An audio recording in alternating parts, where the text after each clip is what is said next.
By the 1980s, railways had become about intercity 125s and anonymous engines. For children, it seemed to have no connection to their everyday lives.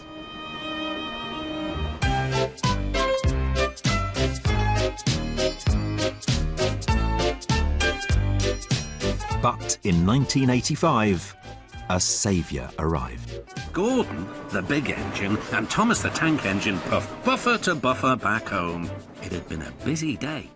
First, Thomas had... A whole new generation were introduced to the joy of trains via the television series Thomas the Tank Engine, based on the pre-war books of Anglican vicar, the Reverend Wilbert Awdry.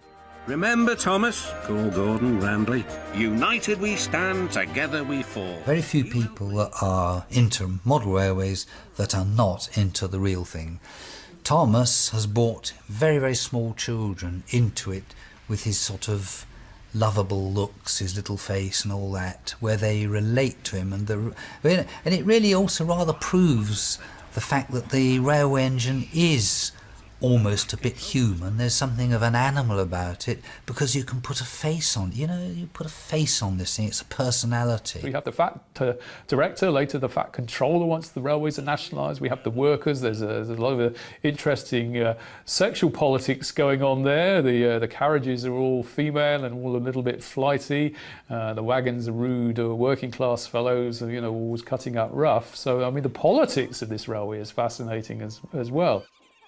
The phenomenal success of Thomas the Tank Engine is actually drawing in a whole new generation who are at this moment only 5 or 6 into rail enthusiasm. And again, I think that's something that we should encourage rather than be sniffy about. It could be that in another 20 years, those children are looking to model Virgin Pendolinos.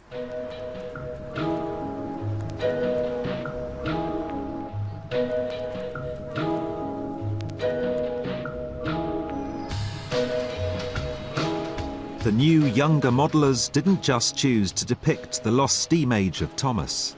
They wanted to model the railway of their own world, of modern diesel or electric trains, and run-down urban scenes.